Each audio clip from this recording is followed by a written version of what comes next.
Hey Hammers fans, before we get started, make sure to drop a like, leave your comment, and subscribe to the channel. That way you won't miss any West Ham news. In recent days, the atmosphere around West Ham United has become even more turbulent. Pressure from different sectors of the fan base, especially the Fan Advisory Board and the Hammers United group, sent a clear and resounding message, David.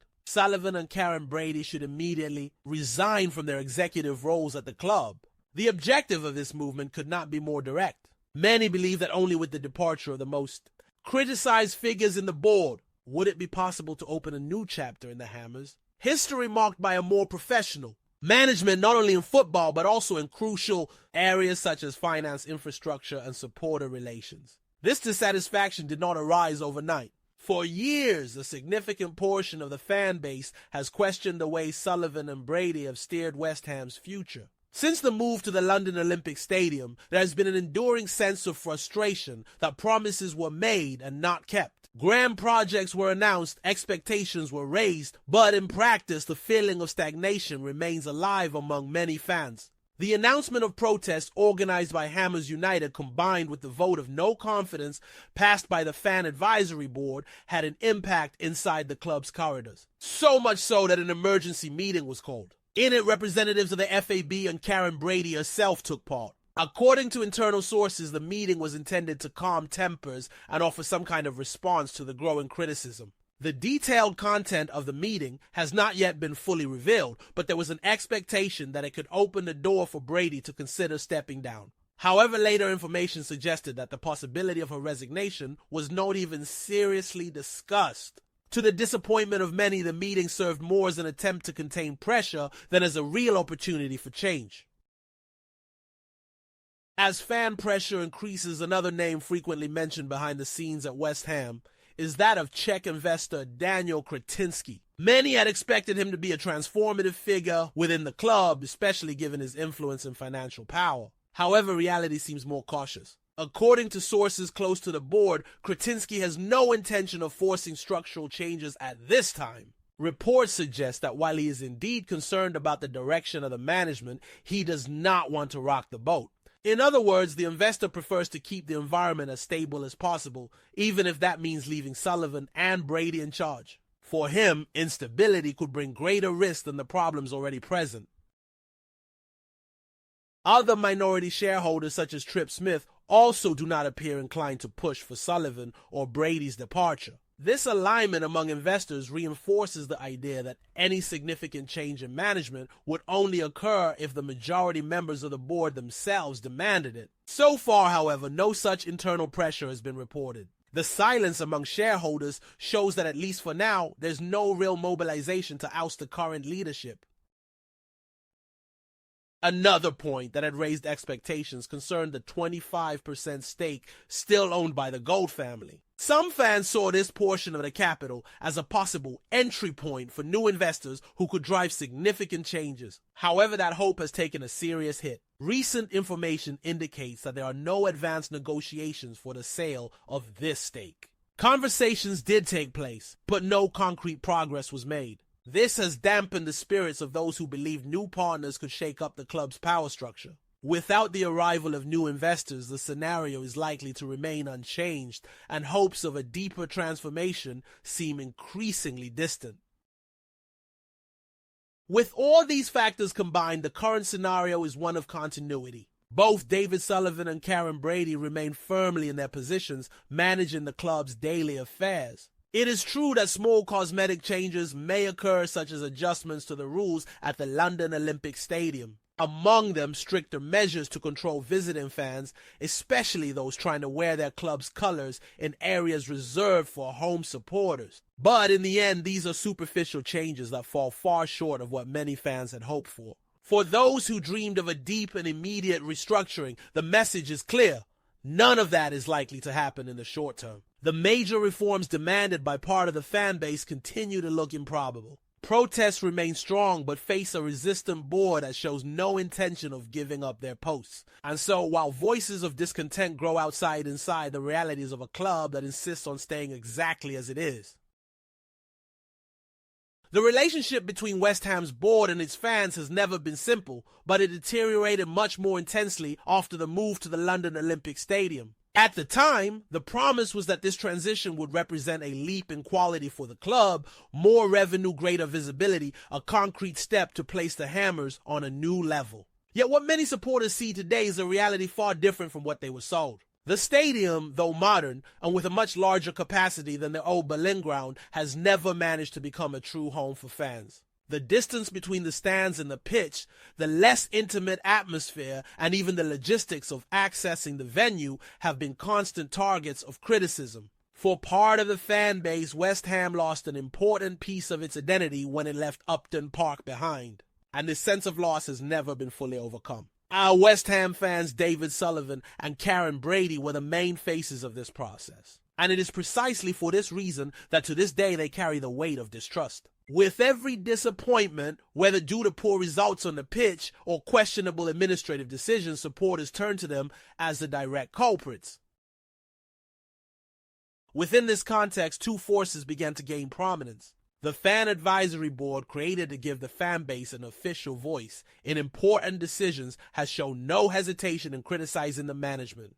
The recent vote of no confidence in Karen Brady is the clearest proof of this. Meanwhile, the Hammers United group has consolidated itself as a popular, combative, and very active movement. They organize protests, mobilize supporters, and pressure the board to rethink strategies. This is not a group that remains only on social media. It is a group that takes to the streets, that makes its presence felt in the stands, and that seeks to turn collective frustration into practical action. The fact that both are aligned at this moment shows the scale of the pressure. It is not just a noisy minority, but rather a sentiment that resonates across different sectors of the fan base.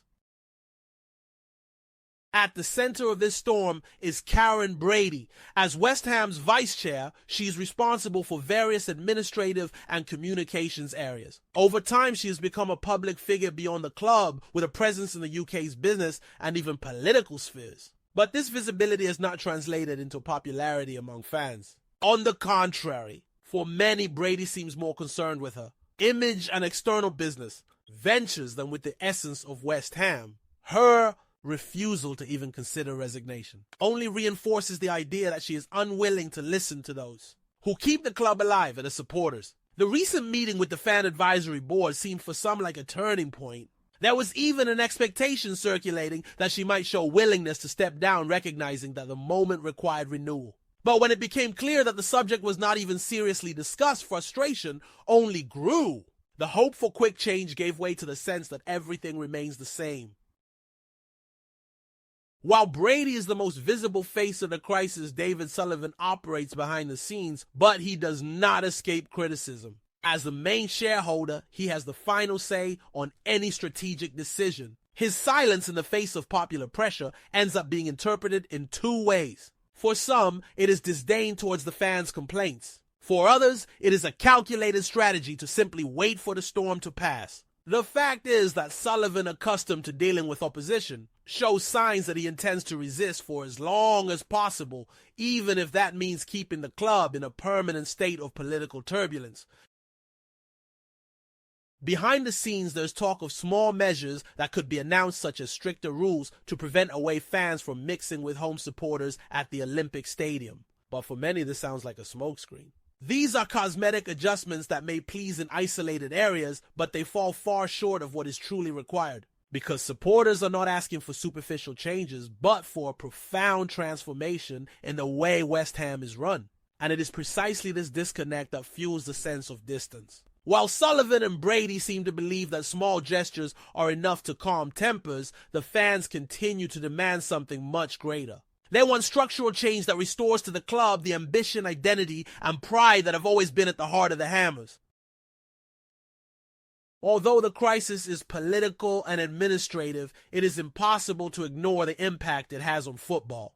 Players and the coaching staff feel the atmosphere around the club, and this is reflected on the pitch. A team that should be fully focused on maintaining consistency in the Premier League or advancing in continental competitions ends up being engulfed by rumors, protests, and uncertainty about the future. This mix of doubts and external pressures makes it very difficult for the squad to maintain the concentration needed to perform at their best. It is no surprise that many fans point out the need to separate what happens in the dressing room from what happens in the boardroom. However, in practice, such a separation is almost impossible. When instability becomes part of the routine, it inevitably goes beyond the walls of the London stadium and reaches the players. The mere fact that supporters question every day whether Sullivan and Brady should remain already creates a heavy atmosphere hanging over every training session, every press conference, and even every match. Football history shows that when there is disunity at the top and a gulf between the board and the fans, results suffer.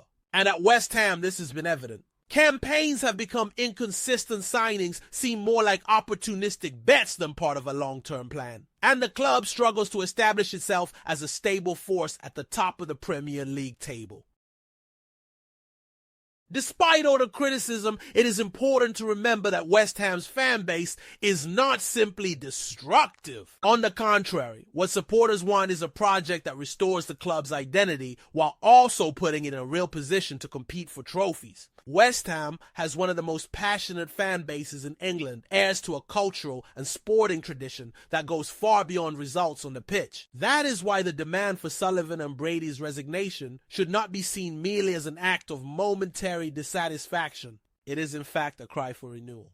Many believe that new leaders with a modern and professional vision could transform West Ham into a club that not only dreams but also competes on equal terms with English giants. Other Premier League clubs have gone through similar situations. Arsenal, for example, lived for years with constant protests against its former board. Newcastle, meanwhile, only changed its level when there was a complete transformation of its ownership structure. These examples serve as a reminder that in some cases, real change only happens when there's an actual change of leadership. The great risk for West Ham is to remain trapped in a cycle of broken promises and recurring frustration season after season. While supporters dream of a more ambitious future, the board insists on maintaining the status quo. And this disconnect could prove costly loss of identity, alienation of new generations of fans, and above all, sporting stagnation. In the short term, everything indicates that Sullivan and Brady will remain in charge. The small changes announced or promised are unlikely to alter the overall picture.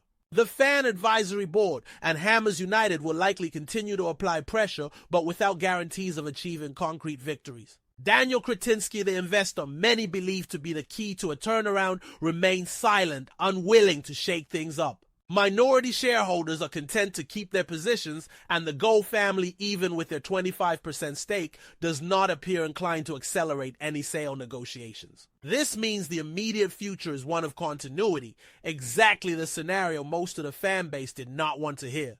The greatest danger in all this is stagnation. Throughout its history, West Ham has always been seen as a club capable of surprising giants of producing talent and of maintaining a distinct identity within English football. But without ambitious management, the risk is becoming just another supporting actor in the Premier League. A club without sparkle, without competitiveness, and without prospects for growth. And in modern football, where passion must be accompanied by professionalism, planning, and the courage to make tough decisions, persisting on the same path could mean missing a unique opportunity for transformation. In the end, the message from the fans was clear. West Ham needs change. It needs to rediscover its identity and create a project capable of uniting the board, players, and supporters around common goals. But what is seen for now is the resistance of David Sullivan and Karen Brady, who show no intention of relinquishing power. Meanwhile, the fans remain steadfast, showing they will not be silenced. The club stands at a crossroads. It can choose renewal, which would bring hope and excitement, or insist on continuity, which promises only more of the same. What is certain is that the claret and blue heart will continue to beat. In the stands on the streets of East London, the fans' voices will keep demanding, because West Ham is much more than a board. West Ham is its fans, its history, its culture, and above all the dream of a better future. And that future sooner or later will require the courage to change.